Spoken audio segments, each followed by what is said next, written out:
Oh hey, it's a badly lit, badly shot video in a messy office. So yeah, here is a physical Kaida. There's his little nose.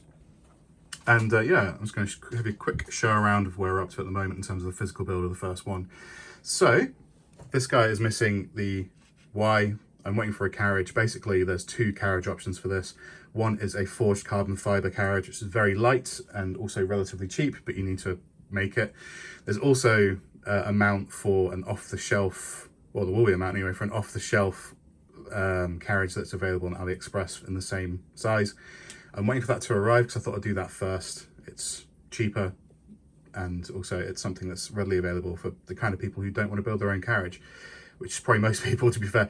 So yeah, the rest of the motion components are in. Some of the belts are missing, some critically are not missing. So we've got a belt attached over here. Ignore the crappy prints. Not all these parts actually are the most recent versions. There are a few behind, but you know, I'm just pissing through loads of film at the moment, doing iterations, so I'm kind of waiting until a few things are worked out, solving a few problems at once and then bringing new versions rather than doing way too many. This spool of orange, actually, which has now run out, this is what remains of that entire spool, and there's some of it over here of some of the gearboxes. But yeah, so here we go. So this is our axe. We've got a tensioner over here. There's a little sliding carriage inside. It's threaded backwards with a thumb screw. These thumb screws are very cheap. They're about £1 each in UK money.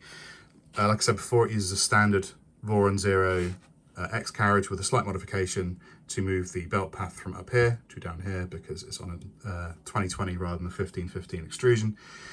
There's no motor here because I'm redesigning this part, but basically you have a top piece and the motor hangs out below here, and the screw goes through, holds the motor in place. This is a larger 46mm motor. I think you could probably use smaller, but this is what I've got to hand, so I'm using this. Kind of fun. For the frame itself, some of these parts self-register, so if we look underneath, should plan these things through. So yeah, here are our inline inserts. These things are pretty cool. It's not the most fun thing to align, but you can do it. You still need like a corner, like a speed square, and you know, calipers and stuff like that to measure it out. Let's just move this before it just falls off because it's not screwed into anything. Oh, also inside here, the parts sort of self-register in terms of their location with that little notch there, and the same on the other side. So yeah, if we flip it up, let's try and find a good way to do this. Whoa, there we go. So yeah, underneath, the parts to attach Y are 3D printed. So far, this seems to be pretty good, but again, I've not had it mounted, but this thing is very stable, doesn't move. It does move there because it's on its side. But yeah, these sort of frame braces on the opposite sides where they aren't, we have more of those discrete L brackets, and we've got these registration parts. So the side that don't have the brackets have these. There's no specific order these go in. These can be anywhere on the machine you fancy, but the distances here do actually matter on these two bottom things here. But these help you not only add a little bit of rigidity to the frame, not a great deal, but there's the other ones on the other side, so it's kind of good, kind of fine. And also they show you the rough location of the center line that the Y extrusion needs to be on, so you get a lot of, you know, your first bit of positioning is kind of done for free, and then you've got to kind of check it with a set of calipers to make sure it's lined up straight. It's actually not too hard, and these work pretty well. So around the back, let's flip it back up the right way. Oh my gosh, here we go. So we've got the rear of the machine. So over here we've got our gearboxes. I'll show you the inside of one of these other ones rather than screw this, because you know I'm an idiot. Go that way around. So basically, yeah, we have a 60-tooth gear here, which you can see through the side there, and that goes down, steps down to a 20-tooth, which then holds these belts. So on the other side, that one's missing because my printer I'm doing the parts on's broken, but on this side you can see how the belts are retained. So basically they are a press fit. Will that focus? Sort of. They're a press fit here, heat insert goes inside there, which then pushes these into alignment and also holds it down. And if you want extra grippy times, and also another way to secure this down, you can actually just thread straight through here. There's no heat insert on this side. It just threads straight in, and the other side of this, which I can probably show you better on this side, to be honest. Yeah, that side can just screw straight into the belt and have an extra pinch point for the belts. These are all MGM 9s all the way around, so the carriage goes in here, and they're held in with two M3x12s through the back of here. In fact, all of this hardware on the back is all going to be M3x12, the same length screw, just adjust all of them. I use a lot of heatset inserts. Heatset inserts are all over the place on this build, but that's how the Y effectively works, with a retainer up at the top, which has also got a belt adjuster, which is just, again, the same thing. It's a reverse screw with a heatset insert, and then, yeah, another thumb nut just up here to hold it in place. These thumb nuts are really cheap. I think I said already, but they're about £1 each. In addition to this, you use the same discrete, which you can't really see, discrete insert underneath here, which also holds this top bar on. This is literally, you can pick the print up by it and wham it around. It's really quite strong. In addition to that, obviously behind here, we've got a screw in this corner and another one down here, and a third one which holds a front plate for this on, which is not on the moment, which looks kind of like that. That's the wrong side. That actually goes on this side. So you've got 3 screws in addition holding on this top extrusion. So this is held on pretty well. These aren't aligned properly, I need to move these, but basically the top screw is missing from this rail, and you screw it in one below, and these are supposed to butt straight up against the top with a little retainer at the bottom. Also on the other side, this is where, it's not on at the moment, yeah, on this side, this is where your Y end stop goes. Not Y, yeah, no, Z end, thank you. Z end stop goes there. So basically they can be removed and it serves the same purpose as the rail stop. These don't really do much once the thing's put together. It's mostly to hold the rail in place while you're assembling it, because once this goes down, it will actually hit the gearbox first before it actually hits that stop there. But on the left hand side, that's where you've got your end stop there. And the way they attach is, it's basically a replacement for this. You can either have a screw, so the entire system works with sensorless homing rather than with physical stops to reduce the amount of wiring you have to run. But yeah, if you do alternatively actually want to put an end stop on here for whatever reason, or any other system, all you do is you unscrew this and you screw a new one on, and the part actually has a thread on it for a screw, or you can replace it with an actual physical switch if you like. The same goes for this. So this is Y. Y is weird on here because it actually has obviously one motor in the back. This print's terrible, but anyway, one motor on the back which sits vertically, and you've actually got 2 idlers, one on each side, and the actual belt path runs around the inside of the extrusion, and the upper part of the extrusion attaches to these rails, and that's what holds your carriage. The belt has been on here, I have tested it out, it works really well. Around the front is where, same thing again, you've got a dual carriage on the inside of it, which has the belt tensioner for here. But also on this hand side, say we've got, which aren't on here at the moment, but Kaida has skirts, so the skirts also attach in here. But you have 2 holes here, which is also where your Y end stop goes. I haven't tested this electronically yet, so again, it's the same situation where they're just little carriages, you can screw in and out, you can change the length of them, or if you want to have one which is a physical actual end stop switch, you can do that as well. It's kind of cool. In terms of self-registration, the distance from here to here is a specific distance. So the bracket that holds on these motors, so inside the motor, basically, the gearbox, you've got the gear reduction, the motor gets held on around the front of it, that spins back around again. You have a little bit of adjustment here to change the tension on these belts. This isn't actually super, doesn't seem super, basically it goes all the way to the left, is pretty much at the right tension already. These are 180mm closed belts, but if it stretches, you can just move it that way. You don't really have to do much adjustment of these, to be honest, unless they stretch, in which case you're going to take it all off. But this also bolsters the inside of the gearbox. The gearbox butts straight up against this extrusion at the right distance, and the bracket that holds on the motor sits at the end of the extrusion, so it gives you your depth.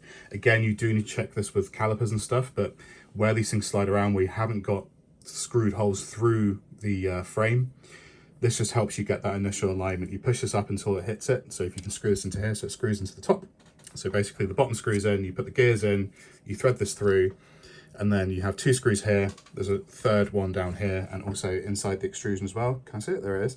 There's one side the extrusion there, which holds this in place, and if this lines up with here, you've got broadly the right distance between the where your Z axis needs to be.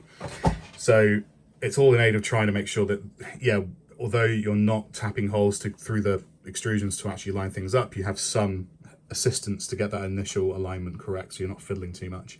This is born out of a lot of iterations and the fact that I've put this frame together a bunch of times, and it's really not fun, and these actually make it an awful lot easier. Again, you do need to measure and tweak. It's not a silver bullet because, you know, 3D prints aren't super dimensionally accurate, really. Well, I mean, they are, but not crazily so. The whole thing does need careful squaring up. That there's no way of avoiding that. You know, it's the nature of the beast, and also it's a big part of what makes a printer sort of go well. So, yep, 2 motors. These spin in opposite directions. So basically, yeah, the belts go around here. This is what facilitates a Z of any length, I guess. So yeah, that works pretty well. The gearbox not only adds a bunch of resolution to it, which is maybe something you want, I don't know, but it does, but also it adds a lot of holding force on here. So the idea is in something like a switch wire, which also has its Z-axis held up with belts, use a keyback, which is like a springed based thing. I didn't really like it, so I went this gearbox route, kind of like a Voron 2.4. And in terms of the amount of weight it holds, it's a ton. So there is no risk of this, X-axis crashing in, this gantry crashing in. Like if we put the motor, it's not the motor remote, but yeah, obviously it clearly holds the weight of the motor, which is obviously useful. I've had much greater weights than the actual, whatever hot end you were to use on this, whatever extruder end, it doesn't matter. It's got ample hold to pretty much hold anything up. Although, yeah, it is intended for small tool heads, because I'm not sure how often it comes across. I have quite big hands, but this is a really small printer. But yeah, it'll be able to reasonably hold the weight of anything you want to put on here. So there's no worries about the gantry falling when it's not under power. One thing I'm going through at the minute, right now I'm in a phase of, I'm waiting for these parts to come. I still need to do a load of design work once my new Carriage turns up, but I'm doing a load of refinement on the parts that exist already. Like I said, they hold pretty well, they align pretty well. Getting the gantry level is a little bit fiddly. If you see around the front, so like I said, on this side we've got a Z end stop. On this side, and again, one of the main motivations for having a 40-40 and this weird idler situation is to mean that the actual bed sits quite high and there's lots of room underneath it, which means the top deck won't be cluttered, but also it means things like having these motors which can sit basically level with this extrusion is handy, so these don't have to hang outside the area of the printer. But yeah, also that means that on this hand side, on the right, so if you're looking at, obviously we're at the back, so right, this is where, which I'm designing at the moment, where basically a bed lever is going to be. This is all made out of PLA, or PLA plus at the moment, so the strength of these parts might not hold up. We'll find out when it's got electronics in it and it's used for a bit, whether these sag or whether they break. I don't know that yet. If that does happen, I'll redesign the parts to be printed out of ABS, but right now I'm just interested in seeing if this works in something like PETG or PLA plus. From the brand of PLA I use, or PLA plus I use, mechanically it seems to be very similar to PETG anyway, and it prints a little bit nicer, so, and it's a little bit cheaper too. So it's a really good option and it makes it a bit more accessible, which is cool. Yeah, so the gantry's a little bit annoying to level at the moment. I'm trying to find a way to do that. It still needs racking. Around the front, they both have very different attachment mechanisms. This one attaches from the front. Let's bring it another screw up here to make it a bit stronger. And they're screwed in underneath straight into the extrusion on both sides. So there's 2 this side, 3 this side. Don't ask me why, there'll probably end up being 3 this side. I just need to get a tool head on it and see what the clearance are like. It should be fine. So this is probably have 3 on each side. So right now I'm standardizing all the screws, adding little features and doing refinements. For example, working on these end pieces. Again, these are not the most recent parts, but for example, this has a little tiny bit of lateral wobble. So if you push it, you can get a little tiny bit of motion, not very much at all. It's pretty rigid out of the box, but you can, if you really, I can't even see that. You can, if you push really hard, get a little tiny bit of motion. IRL, I don't think that's actually going to matter. I'd say rigidity wise, it's pretty okay, but I'm trying to get these things all a little bit thicker. These might move back a little bit to be able to make this part a little bit thicker. Right now, this has 4 layers on the bottom. It might go up to 5. Guidelines for printing is broadly the same as doing Voron parts, but it's probably be 5 on each side. But again, it might be stronger once it gets into the world of being an ABS, which it could end up being an ABS-based machine. It probably won't print ABS very well because it's not enclosed, but you know what I mean. So going back to what I was saying before, flip it up on its bum. In terms of registration of points, so well, again, we haven't got any threaded holes here, so this is a set distance from the front. Given this is designed to fit in the smallest space possible, it only very barely clears the print area. Like there's not much wiggle room just out for no reason, just because it's fun, desire to make it as small as possible. given its print area. This extrusion obviously goes further ahead of the rest, and to figure out that distance, the rear attachment for these idlers and the motor actually sets that distance again. So basically, once this is on here, slide it all forward. If it butts up, this stops where the top is. Again, it's not perfect, but you know, it's close enough.